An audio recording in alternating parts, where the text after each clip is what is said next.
Rafael Correa Delgado, entrevista en el programa Pulso Político con Carlos Rabascal. Campaña sucia.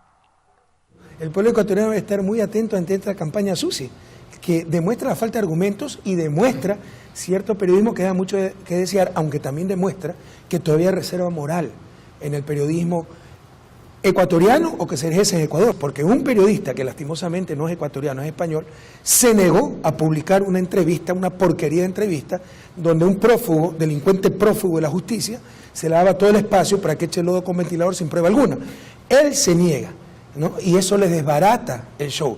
Y Ecuavisa también ha tomado distancia de Tania Tinoco, la ha desautorizado por haber hecho esa entrevista, porque falta a todas las normas deontológicas, por Dios, del periodismo, a toda la ética. Imagínense, un delincuente prófugo, en vez de preguntarle, oiga, ¿cuántas coimas recibió? ¿Quiénes eran sus cómplices? Le empieza a botar lodo con ventilador para inculpar a candidatos en plena campaña electoral. Esas cosas ya no deben pasar en un Ecuador del siglo XXI. Lucha contra la corrupción. Usted tiene que diferenciar entre responsabilidad y culpabilidad, ¿no? Nosotros somos responsables de que se manejen bien los dineros públicos. Estoy preguntando cuál es la dimensión de la responsabilidad. Ser los responsables, y no hay gobierno que haya puesto más control. Acabamos de ganar el primer puesto en todo el continente, hasta con Norteamérica, del mejor sistema de compras públicas. Y estamos en 11º lugar a nivel mundial, el sistema más transparente de compras públicas. Entonces somos los que más hemos hecho por transparentar. Acuérdense lo que era el país, por favor. Aquí había corrupción generalizada, evidente, reparto, aduanas, Pacifitel en Guayaquil, era una cosa de ladrones, era el negocio más rentable del mundo y perdían plata, registro civil, policía, justicia. Esa clase de corrupción evidente, generalizada, ya no existe. La clase de corrupción del no hacer, que es otra segunda clase más sutil. No hago hidroeléctricas para mantener el negocio de las barcazas emigalladas, perjudicando al pueblo ecuatoriano. Eso ya no existe. No existe la corrupción legalizada. Tomo el poder político para defender mis intereses e incauto los depósitos para salvar a mis panas los banqueros. Y les permito que negocien con los certificados de depósito de la pobre gente, que lucren de su tragedia, que le compren al 50%, al 40% esos certificados y después obligo por decreto a la corporación financiera que le compre a los banqueros al 100% para que sean millonarios. Esa clase de corrupción no existe.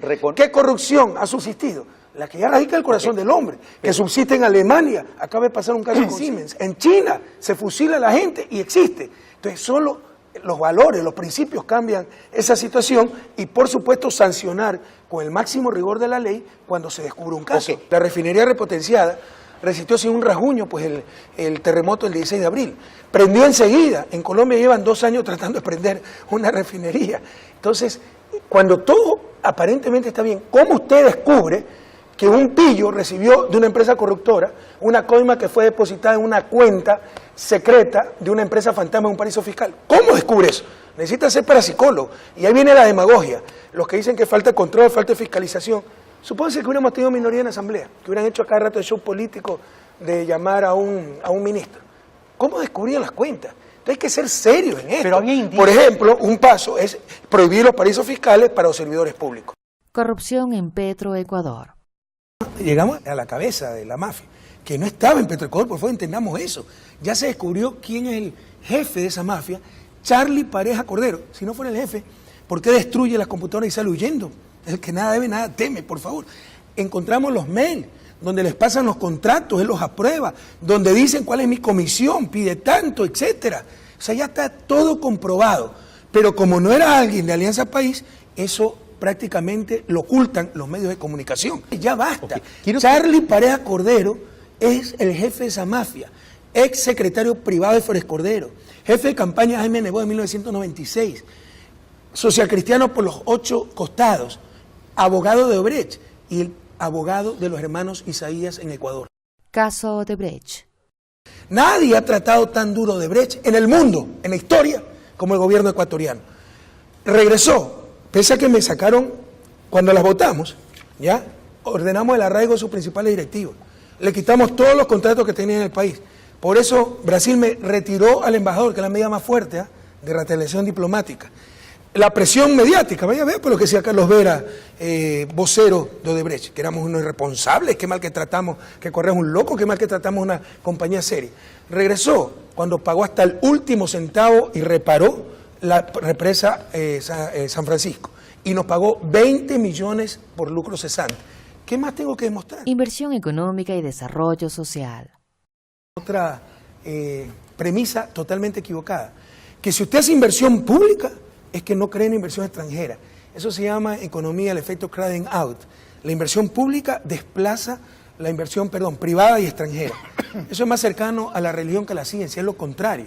¿Usted cree que una buena carretera expulsa inversión privada o atrae inversión privada?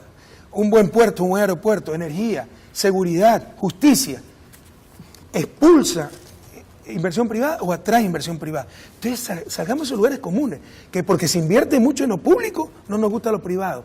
Por el contrario, invirtiendo adecuadamente en lo público, se atrae la inversión privada. El crecimiento que ha tenido Ecuador en estos 10 años, que es mayor que el crecimiento promedio de América Latina, ha sido pro pobre, hemos disminuido 2 millones de pobres, pro empleo, tenemos la tasa más baja de América Latina en la historia del Ecuador, y pro equidad, tenemos uno de los países menos inequitativos de la región. Y la aclaro, usted dijo, para eliminar pobreza hay que crecer, a eso era que me refería, no es correcto. Con el PIB actual, creciendo cero, una mejor distribución, usted elimina pobreza. Propuesta de candidatos. Recuerda que Maguad ofreció 900.000 empleos. 20 años después su superministro ofrece 1 millón de empleos. Aprendamos de la historia. Hay que ser serios. Para eso tenemos todo un plan de industrialización que nos va a generar 250.000 empleos en los próximos 5 años. Pero un plan de industrialización para el cual ya están las condiciones habilitantes, energía, infraestructura, seguridad, etcétera. Entonces ya sabemos qué sectores hay que desarrollar, dónde se tiene que invertir. Entonces es un plan. No es que se dice 1 millón de empleos, 4 años. Oiga, ¿y qué opina de Trump? 1 millón de empleos, 4 años. Oiga, ¿qué opina de lo que pasó en un Monumental ayer? 1 millón de empleos, 4 años. Ya basta, ¿no? Felizmente no dijo 1 millón de empleos, 4 años. Capaz.